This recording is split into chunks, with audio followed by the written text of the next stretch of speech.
11వ అధ్యాయం 50వ సర్గ. రావణుడిని దూషించిన జటాయువు. కొంచెం కొంచెం తూగుతున్న జటాయువు సీత చేస్తున్న అరుపులు వింటాడు. మహాకాయుడైన రావణుడిని వాడి అంకంలో ఉన్న సన్నని సీతను చూసి వాడికి అడ్డంగా పోయి, రావణా, నేనెవరని అనుకుంటున్నావో, శాశ్వతమైన శ్రేష్టమైన భగవద్దాస్యం అనే ధర్మకార్యం అంటే ప్రీతి కలవాడిని. సత్యస్వరూపుడైన భగవంతుడంటే ధ్యానరూపకమైన బుద్ధి గలవాడిని. కాబట్టి అలాంటి భగవంతుడి భార్యను నువ్వు అపహరించుకుని పోతుంటే నా దాస్య ధర్మం నిర్వహించడానికి వచ్చాను. గద్దలకు రాజును. పక్షి, నువ్వేం చేయగలవు అంటావేమో. మహాబలుడైన నా పేరు జటాయువు. నేను జీవించి ఉండగా నువ్వు ఆమెను అపహరించలేవు. ఓరి, నా సంగతి చెప్పాను. ఇక శ్రీరామచంద్రమూర్తి స్వరూప స్వభావాలను చెప్తా విను. రాముడంటే ఏమనుకుంటున్నావో, సమస్త ప్రపంచంలోని భూతాలకు మేలు కోరేవాడాయన. కాబట్టి నీ మేలు కోరేవాడే. అలాంటి నీ మేలు కోరేవాడికి కీడు చేయవచ్చా? చేస్తే నువ్వు కృతజ్ఞుడివి కావా? ప్రపంచ క్షేమం కోరేవాడు భగవంతుడు కదా అంటావేమో. ఆ భగవంతుడే దశరథ కుమారుడనే పేరుతో కనపడుతున్నాడు. మేలు చేయాలని ఉంటే చాలా అంటావేమో. ఆ ఆలోచన కార్యరూపంలో పెట్టగల బుద్ధి బలం కలవాడు. ఆయనలోనే సుత్రామ, వరుణ శబ్దాలు అన్వయిస్తాయి. ఇంద్రుడు తూర్పుకు, వరుణుడు పడమరకు రాజులు కాగా ఈయన సమస్త ప్రపంచానికి రాజై ఉన్నాడు. ఆయన దేవతలకే రాజు, నీకు కూడా ఆయనే ప్రభువు. అంత ప్రసిద్ధికెక్కి అంతటి మహిమగల జగన్నాథుడి భార్యను, మహాసాధ్విని జగన్మాతను అపహరించడం నీకు సమంజసమేనా? ఆమె అంటే నీకు అలాంటి గొప్ప అభిప్రాయం లేదంటావా? నువ్వు రాజువు కదా, రాజు ధర్మ పద్ధతిలో నడవాలి కదా. అలాంటప్పుడు రాజు పరస్త్రీని ఎలాంటిదైనా అపహరించవచ్చా? రాజు భార్య తల్లి కదా, తల్లిని కాపాడినట్లే రాజభార్యలను కాపాడాలి కదా. ఇతర స్త్రీలను అపహరిస్తే ఏమవుతుంది అంటావేమో. పొరల సొత్తు కొంచెమైనా అపహరించడం నీచ కార్యమైనప్పుడు పరుల భార్యలను అపహరించడం ఎంత నీచమో ఆలోచించావా? ఇలాంటి నీచ కార్యం నీకు విశేష హాని కలిగిస్తుందని ఆలోచించావా? పరుల భార్యలను కోరటం వల్ల నీకు ఆయు క్షయం అని తెలియదా? నువ్వు ఆమెను తీసుకుని పోవటం నీకు మంచిది కాదు, వదిలిపెట్టు. ఓరి క్రూరుడా, నీ భార్యను ఎలా ఇతరులు తాకకూడదో ఇతరుల భార్యను కూడా తాకరాదని తెలుసుకో. ధర్మం అంటే ప్రీతిగల రాజులు శాస్త్రం నిందించిన ధర్మ అర్థ కామాలకు ఆశపడకు. పులస్త్యుడంత గొప్పవాడికి మనవుడివై ధర్మజ్ఞానం తెలియకపోతే ఎలా? ధర్మార్థ కామాలు చక్కగా తెలుసుకుని ధర్మాన్ని అనుసరించి మంచి పనులు చేసే రాజు పెద్ద నిధి లాంటి వాడు. ధర్మం గాని, పుణ్యం గాని, పాపం గాని రాజులు ఎలా చేస్తారో ప్రజలు అలానే చేస్తారు. నువ్వు దొంగతనం చేస్తే నీ రాజ్యంలోని ప్రజలు కూడా అలానే చేస్తారు. అప్పుడు రాజ్యానికి, ధర్మానికి ఏ గతి పడుతుందో ఆలోచించు. కాబట్టి ధర్మార్థ కామాలకు రాజు మూలం కనుక నువ్వు స్వచ్ఛంద వ్యాపారం వదిలి శాస్త్ర ప్రకారం నడుచుకో. పాపపు స్వభావం కలవాడా, ఇంద్రియ చపలత కలవాడా, సాధువులకు బాధ కలిగించేవాడా, నీకెలా గొప్ప సంపద లభించిందిరా? నువ్వు ఆ ఐశ్వర్యం పోయి త్వరలోనే భ్రష్టుడివి అవుతావు. నీకు పుట్టుకతో వచ్చిన పాపగుణం నీ శవాన్ని కాల్చినప్పుడు కానీ పోదు. నేను చెప్తున్న బుద్ధులు పాపాత్ముడివైన నీ మనసుకు పడతాయా? ఒకవేళ ఇప్పుడు పట్టినా స్థిరంగా ఉంటాయా? విరోధానికి కూడా కారణం ఉండాలి. అపకారం విరోధి లక్షణం. నీ లంకా నగరంలో గాని, నీ దేశంలో గాని, మరెక్కడైనా గాని శ్రీరామచంద్రమూర్తి నీకేమైనా కీడు చేశాడా? ఎందుకు ఇలా నిష్కారణంగా కలహానికి కాలు దూవుతున్నావు? ఎందుకు పాపం తెలియని శ్రీరాముడి విషయంలో తప్పు చేస్తున్నావు? దీనివల్ల నీకు అపాయమే గాని మేలు జరగదు. ఓరి రాక్షసుడా, నీ తమ్ముడైన ఖరుడిని చంపడం నీకు అపకారం చేసినట్లే అని అంటావేమో. శూర్పణఖ చెప్పుడు మాటలు విని శ్రీరాముడి మీదకు యుద్ధానికి పోయి ఖరుడు చచ్చాడు. యుద్ధంలో తన ప్రాణరక్షణ తాను చేసుకోవడం తప్ప? అలాగే నీకు మగతనం ఉంటే శ్రీరాముడి మీదకు యుద్ధానికి వెళ్ళు. ఏ పాపం ఎరుగని సీతను దొంగిలించి ఆమెను బాధపెట్టడానికి శ్రీరాముడు చేసిన తప్పేమిటి? రాక్షసరాజా, నువ్వు సీతను బలాత్కారంగా తీసుకుని పోవద్దు. అది చాలా పాప పని. నువ్విలా చేసినట్లు రాముడికి తెలిస్తే చూపులతోనే నిన్ను ఆయన చంపుతాడు. రాబోయే కీడు తెలుసుకోలేక యమపాశాన్ని మెడలో వేసుకున్నావు. మొయ్యలేని బరువు తలకెత్తుకున్నావు. జీర్ణం కాకుండా రోగంతో చచ్చినట్లు సీతను అపహరిస్తే నీకు అపాయం తప్పదు. ఓరి, నేను ముసలివాడినని అలక్ష్యం చేయవద్దు. నాకు ఇప్పుడు 60,000 సంవత్సరాల వయస్సు. ఇన్నాళ్ళు ఏ లోపం లేకుండా తండ్రి రాజ్యాన్ని పాలించాను. నువ్వు దృఢమైన వయసులో ఉన్నావు. విల్లు, రథం, కవచం, బాణాలు ఉన్న సూర్యుడివి. నేను ముసలివాడిని. అయినా సీతను నా కళ్ళెదుట తీసుకుని నువ్వు సుఖంగా పోలేవు. చెప్పిన మాట విను. సీతను హరించి రాముడి నుంచి విడదీయలేవు. రాక్షసుడా, పరిగెత్తకుండా మగోడివైతే కాసేపు యుద్ధం చేయి. యుద్ధం చేస్తే ఖరుడు చచ్చినట్లు నువ్వు చస్తావు. ఎన్నోసార్లు రామచంద్రమూర్తి రాక్షసులను చంపినట్లు నిన్ను చంపుతాడు. ఎందుకు ప్రాణభయంతో పరిగెత్తుతావు? నువ్వు కాసేపు ఉంటే రామ లక్ష్మణులు తెస్తాను. నేను వారికై పోతే నువ్వు లంకకు పారిపోతావు. నా దేహంలో ప్రాణం ఉన్నంత వరకు సీతాదేవిని తీసుకుని నిన్ను పోనీయను. నా ప్రాణానికి ప్రమాదం కలిగినా సంతోషమే. నేనేం చేస్తానో చెప్తా విను. పోవద్దు, పోవద్దు, నిలబడు రావణ, నేనేం చేస్తానో చెప్తా. నువ్వు పోవాలనుకున్నా నా కంటబడి ఎక్కడికి పోలేవు. ఎదిరించి నా శక్తి కొద్దీ నీకు ఉత్సాహంగా యుద్ధభిక్ష పెడతాను. దానిని స్వీకరించు. నేను రథం మీద నుంచి నేలబడగొడతాను. 51వ సర్గ.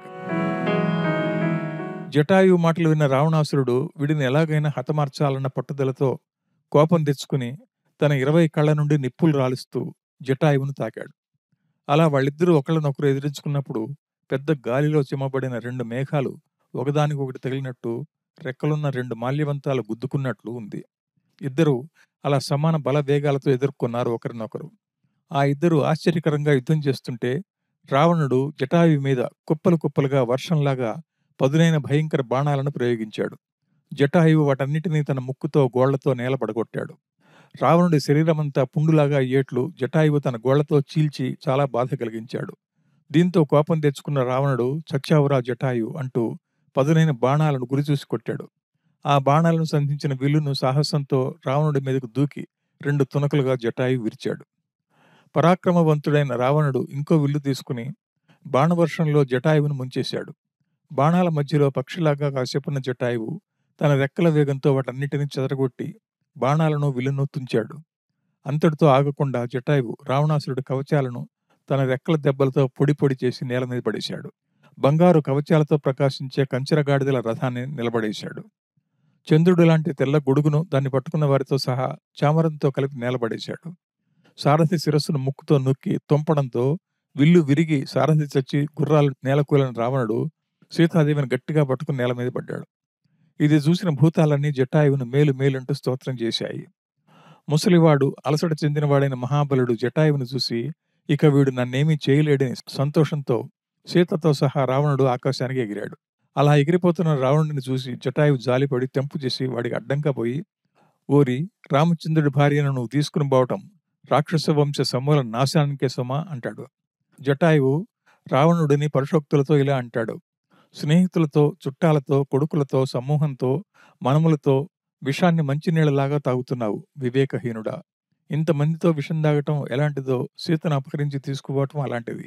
బుద్ధి లేని మనుషులు నీలాగే ఇలాంటి పని చేస్తే దుష్ఫలితాలు కలుగుతాయి అని ఆలోచించక చేయకూడని పని చేసి తర్వాత ఆపదల పాలవుతావు.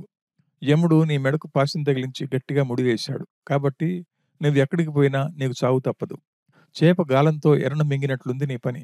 రావణ, వాళ్ల బల పరాక్రమాలు అమితమైనవని తెలియక నువ్వు వాళ్లతో విరోధించావు. వాళ్ళు నీకంటే తక్కువ వారు కాదు. నువ్విలా తమ ఆశ్రమంలోని సీతను అపహరించడం వల్ల వాళ్ళు బాగా కోపం తెచ్చుకుని నిన్ను బంధువులతో సహా యుద్ధంలో చంపుతారు.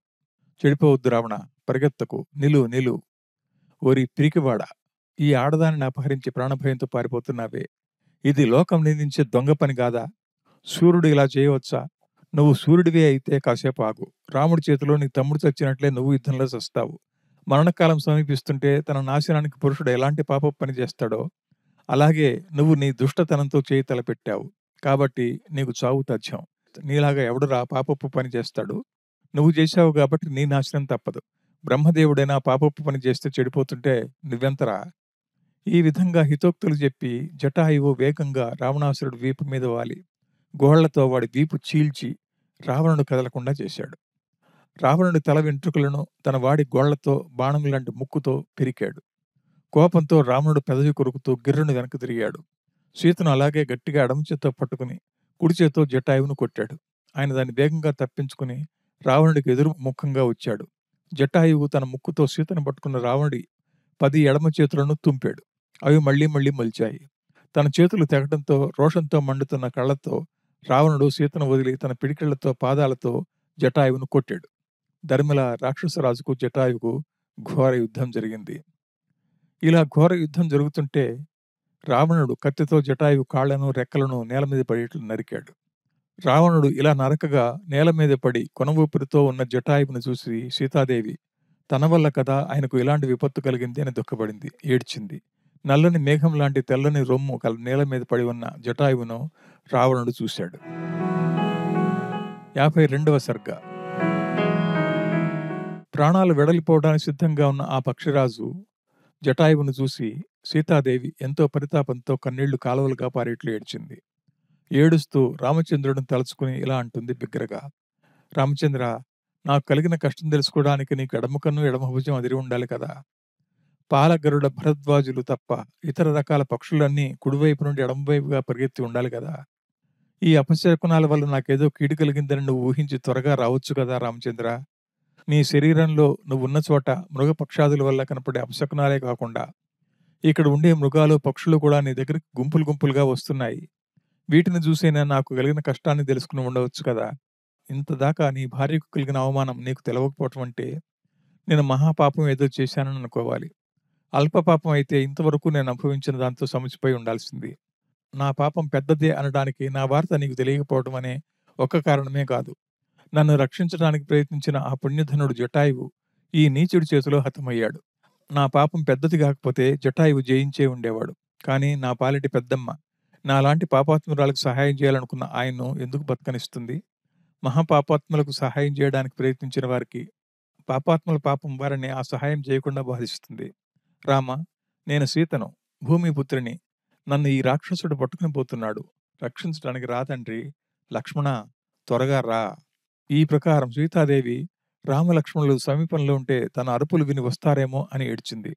రామ, రామ, రఘురామ అని పెద్దగా ఏడుస్తుంటే రావణుడు సీత తల వెంట్రుకలు పట్టి ఈడ్చాడు. ఆ సమయంలో జంగమ స్థావరాలలో లోకాలు గాఢమైన చీకటితో వ్యాపించబడి స్వస్థావస్థ తప్పి బాధతో సోలిపోయింది. గాలి ఆగిపోయింది. సూర్యుడు వెలవెలపోయాడు.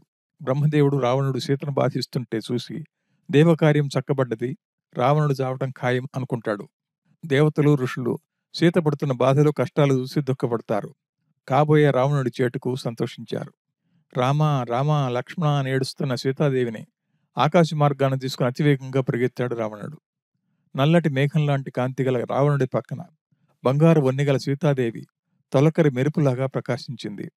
బంగారమయమైన ఆమె పైట కొంగు గాలికి ఎగిరి రావణుడిని కప్పడం చూస్తుంటే కాలుతున్న కొండలాగా అతడు కనబడ్డాడు. మంగళకారిణి అయిన సీత కట్టిన పట్టు వస్త్రం ఆకాశంలోని సూర్యకిరణాలు తగలడంతో ఎర్రటి మేఘంలాగా కనిపించింది. రావణాసురుడు తొడ మీద ఉన్న ఆ సీతాదేవి చక్కటి ముక్కు ముఖం గల రాముడు దగ్గర లేనందున కళ తప్పింది. మంచి నొసలు గల ముంగురుల దాకా వ్యాపించిన అందమైన దోషరహితమైన వికసించిన కమలాలతో సమానమైన సీతాదేవి ముఖం మేఘాన్ని పగల తీసుకుని వచ్చి కనపడే చంద్రుడిలాగా కనిపించింది. అందమైన తెల్లటి దంతాలు, సంపంగి మొగ్గలాంటి ముక్కు, బంగారు సొమ్ముల విలాసం, పడుతూ ఎగురుతూ ఉండే వెంట్రుకలు, దొండపండు లాంటి పెదవి కలిగి రావణాసురుడి అంకాన ఉన్న సీతాదేవి ముఖం పగలు ఉదయించిన చంద్రబింబంలాగా ఉంది. సీతాదేవి సహజ సౌందర్యం బొగ్గులో పొదిగిన మణిలాగా రావణుడి దగ్గర ఉండటం వల్ల కాంతిహీనంగా కనపడింది. నల్లటి శరీరం గల రావణుడి దగ్గర ఉన్న బంగారు వన్నె గల సీత బంగారపు వడ్డాణం నీలమణితో కలిసి ప్రకాశించినట్లుంది.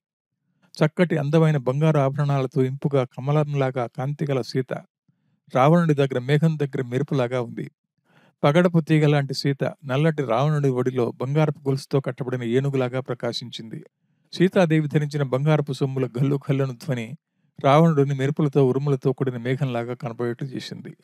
సీతాదేవి తల నుండి రాలిన అందమైన పూలు నేల మీద పడుతూ రాక్షసుడు పరిగెత్తే వేగానికి కలిగిన సుడిగాలికి అవి కూడా సుళ్ళు పెట్టుకుంటూ వాడి చుట్టూ తిరిగి నేల మీద పడటం చూస్తుంటే నక్షత్రాలు మేరు పర్వతాన్ని చుట్టి తిరుగుతున్నట్లుగా ఉంది. రత్నాలు చెక్కబడిన సీతాదేవి ధరించిన కాలి కడియం జారి భూమి మీద మధుర ధ్వనితో చక్రాకారంలాగా మెరుగు తీగలా పడింది. రావణుడు సీతను బలవంతంగా తీసుకుని పోవటం ఆయన ఇంట్లో కాల్చడానికి కొరివిని తీసుకుపోయినట్లు ఉంది. ఆమె ధరించిన అగ్ని కాంతి గల బంగారపు సొమ్ములు ఆకాశం నుండి చుక్కలు రాలినట్లు నేల మీద పడ్డాయి. ఆమె మెడలో ధరించిన ముత్యాల సరం ఆకాశ గంగలాగా కనిపించింది. పక్షులతో సహా గాలికి కదులుతున్న కొమ్మలున్న చెట్లు ఎగురుతున్న కొమ్మలకు భయపడవద్దని సైకిల్ చేసినట్లుంది. సింహాలు, పులులు, పక్షులు, మృగాలు అన్ని చోట్ల తిరుగుతూ సీతాదేవి నీడను చూసి గుర్తించి ఆకాశం వైపు చూస్తూ అరిచాయి. రావణుడు భూమి మీద దిగినట్లయితే వాడిని ఇవన్నీ పీకుని తినేవేమో. పర్వతాలన్నీ మోసంతో సీతాదేవికి కలిగిన విపత్తుకై ఏడ్చాయి. సూర్యమండలం కాంతిహీనమై బాధతో మెల్లగా పోయినట్లు కనిపించింది. ఈ వంచకుడు సీతాదేవిని దిక్కులేని దానిలాగా మోసగించి కఠినంగా హరించి తీసుకుపోతుంటే లోకంలో ఇందరు ఉండి కూడా ఒక్కరైనా అయ్యో పాపం నీకు తగదు విడవమని అనరేంటి? లోకంలో ఇంకా ధర్మం, సత్యం, రుజుత్వం, దయ అనేవి మిగిలాయా? ఈ గుణాలు కలవారు లేరు లేరు అని భూతాలన్నీ ఏడ్చాయి. పెద్ద మృగాలు సీత నీడ వెంట పరిగెత్తుతుంటే పిల్ల మృగాలు ముఖాలు వేళ్లాడదీసుకుని భయంతో వణుకుతూ కన్నీళ్లు పొరలి పొరలి రాగా సీతాదేవి పోయే మార్గాన్ని కనురెప్ప కూడా వాల్చకుండా చూసి చూసి బాగా దుఃఖపడ్డాయి. భూమి మీదకు చూస్తూ మనోహర ధ్వనితో రామ లక్ష్మణ అని ఏడుస్తూ పుణ్యాత్ముల నుంచి మనసున్న వారు ఎవరైనా అడ్డం రాకపోతారా, విడిపించరా అని దిక్కులు చూస్తున్న సీతను చూసి వనదేవతలు పెద్ద పెట్టున ఏడ్చారు. ముత్తెపు సరులు తెగిపోగా, పెదవి ఆరిపోగా, పగుళ్ళు వారగా, తిలకం కాటుక కరుగగా, వెంట్రుకలు చెదరగా ఉన్న సీతాదేవిని తన చావు కొరకే రావణుడు పట్టుకుని పోతుంటే తెల్లబారిన ముఖంతో భయంతో సీతాదేవి బాధపడింది. ఏడవటం వల్ల కోపం వల్ల కళ్ళు రెండు ఎర్రగా కాగా రావణుడి మర్మాలు ఛేదించే భయంకర వాక్యాలతో సీత ఆయన్ని సంబోధించింది. 53వ సర్గ. రావణుడిని నిందిస్తూ ఇలా అంటుంది సీత: ఓరి రాక్షస వంశానికి వెదురు పొదకు కార్చిచ్చు లాంటి వాడా, ఆడదాన్ని నన్ను ఒంటరిగా ఉండటం చూసి నువ్వు ఈ విధంగా దొంగిలించి పరుగెత్తి పారిపోతున్నావే, నీకు కొంచెమైనా సిగ్గులేదా? నీ మాయ వల్లే కదా అడవిలో మాయామృగం రూపంలో నా మనోవల్లభుడిని దూరంగా తీసుకుపోయింది. రాక్షస వంశం అనే అడవికి నువ్వే చిచ్చు పెట్టావు కదరా. నా మామగారి స్నేహితుడైనందున నన్ను కాపాడడానికి వచ్చిన ముసలి గద్దతో యుద్ధం చేసి చంపావు. నీచ చరిత్రుడా! ఆహా, నువ్వెలాంటి సూర్యుడివిరా! ముసలి గద్దతోని ఇంత పెద్ద యుద్ధం చేయాల్సి వస్తే రామలక్ష్మణుల బారిన పడితే నీ గతి ఏమవుతుంది? యుద్ధంలో నిలబడి ఇదిగో రావణుడిని యుద్ధానికి వచ్చాను అని పేరు చెప్పుకునే పౌరుషం లేక, యుద్ధంలో నా భర్తను గెలవలేక నన్ను దొంగిలించి పారిపోతున్నావే పాపాత్ముడా! ఏమిరా నీ పౌరుషం, ఏమిరా నీ బలము? స్త్రీ చౌర్యం అనే నిజమైన నీచపు పనిచేసి ఇతరుల భార్య అయిన ఆడదాన్ని దొంగిలించి భయపడి పరిగెత్తుతున్నావే మూర్ఖుడా! నీకు కొంచెమైనా సిగ్గులేదురా? ఛీ! సూర్యుడు కాకపోయినా సూర్యుడనే పేరు చెప్పుకునే ద్రోహచింతగల నిన్ను మగవారు చూసి నవ్వుతారు. నువ్వు సూర్యుడువని పెద్ద బలవంతుడువని వ్యర్థమైన మాటలు చెప్పావు కదా పాపాత్ముడా! కాలం అనేది ఉన్నంత దాకా నీకు అపకీర్తి కలిగించి నీ వంశాన్ని నాశనం చేసే పని చేయడానికి పూనుకున్నావు. ఛీ! సూర్యుడిలాగా కొంచెంసేపు నిలిస్తే నీ శరీరంతో ఇలా పోగలవా? యాతనా శరీరంతో యమలోకానికే పోతావు. మృత్యుదేవత తరుపుతున్నట్లు చావు బతుకు తెలియకుండా పరిగెత్తుతున్నావే, నిన్ను ఆ రామరాజు ఏమి చేయగలడు? ఏది, మగవాడు విచక్షణం సేపు నిలువు, నీ పాపకార్యం అనుభవిస్తావు. ఆ రాజకుమారుల కళ్ళకు నువ్వు కనిపిస్తే నువ్వు నీ సైన్యాలు ఒక్క ముహూర్త కాలమైనా బతకడం సాధ్యపడుతుందా? దుష్ట రాక్షసుడా! అడవిలో కార్చిచ్చు వ్యాపిస్తే పక్షులు దాన్ని సమీపించలేనట్లు నువ్వు రామలక్ష్మణులు ప్రయోగించే బాణాలను కన్నెత్తి కూడా చూడలేవు. ఇక నువ్వు వాటిని ఖండించడం ఏమిటి, యుద్ధం చేయడం ఏమిటి? ఎందుకురా చెడిపోతావు? నేను చెప్తున్న మాటలు వినరా? నన్ను తిరిగి తీసుకుని పోయి రాముడికి అప్పగించు. అలా నా మాట ప్రకారం చేయకపోతే నన్ను నువ్వు అవమానించటం వల్ల కలిగిన కోపంతో ఆవేశంగా యుద్ధం చేసి నీ దేహాన్ని రాబందులకు, నక్కలకు, గద్దలకు తృప్తి తీరా తినడానికి విందుగా చేస్తాడు. ఏదో చెడు ఆలోచనతో నన్ను నువ్వు తీసుకుని పరిగెత్తి పారిపోతున్నావు. నా మాట విను, ఎప్పటికైనా నీ కోరిక నెరవేరేది కాదు. ఓరి మాయల మారి, నా మగడిని జయించడం సాధ్యపడిన వాడిని, జగన్నాథ సమానుడిని, రాముడిని విడిచి శత్రువు స్వాధీనంలో దీర్ఘకాలం బతకలేను. నువ్వు ఇంద్రియ చపలత్వంతో నీకు మంచేదో చెడేదో తెలుసుకోలేక బుద్ధిహీనుడివై ఉన్నావు. ఎందుకంటావా? నువ్వు పాపాత్ముడివి కాబట్టి నీకు మంచి మార్గం కనిపించదు. చావు సమీపిస్తుంటే మనిషికి మంచి వస్తువులు తినబుద్ధి కాదు, పథ్యం చేయాలనిపిస్తుంది. చెడు పథ్యంలాగా అనిపిస్తుంది. ఇది సత్యం. నా మాట అసత్యం కాదు. నిన్ను యముడు విందు కోసం తీసుకుపోతున్నాడు. ఇంత ఘోర పాపకార్యం కొంచెమైనా జంకు గొంకు లేకుండా నిర్విచారంగా చేయటం వల్ల త్వరలోనే బంగారు చెట్లను చూస్తావు. యమలోకంలో నెత్తటి ఏరులో నిప్పులు ఏరులో ఈదుతావు. అశుభ్రత వనంలో ఆటలాడుతావు. నమ్ము, యమపురంలోని బూరుగు చెట్లను చూస్తావు. పరస్త్రీలను కామించిన నీకు ఈ నరక బాధ తప్పదు. నీచపు నడవడి కలవాడా! శ్రీరాముడిని మోసగించి నువ్వు విషం దాగిన వాడిలాగా ప్రాణాలను నిలబెట్టుకుంటావా? అది నీకు సాధ్యమా? దయాహీనుడా! నీ జీవితకాలం ఈ రోజుతో ముగిసింది. లంకలోకి చేరితే శ్రీరాముడు నిన్నేమి చేస్తాడని అనుకుంటున్నావా? యమకింకరులు నీ మెడకు పాశాలు తగిలించారు కాబట్టి నీకు లంకలోనే కాదు, స్వర్గ పాతాళ లోకాల్లో ఎక్కడ ప్రవేశించినప్పటికీ నిన్ను రామచంద్రమూర్తి తప్పక చంపుతాడు. తమ్ముడు కూడా తోడు లేకుండా ఒంటరిగా రాముడు ఒక్కడే 14,000 మంది దుష్ట రాక్షసులను అల్పకాలంలో సంహరించాడు. అలాంటి గొప్ప అస్త్రాలను తెలిసిన వాడు ఎంతటి పనైనా చేయగలడు. తన పెళ్ళాన్ని దొంగిలించిన నీచ జాతివాడైన నిన్ను యుద్ధంలో ముక్కలు ముక్కలుగా నరక్కుండా ఉంటాడా? ఇలా రకరకాలుగా మాట్లాడుతూ ఏడుస్తున్న సీత స్మృతి తప్పి పడుతూ ఉన్నప్పటికీ రావణుడు ఆమెను తీసుకుపోవడం ఆపలేదు.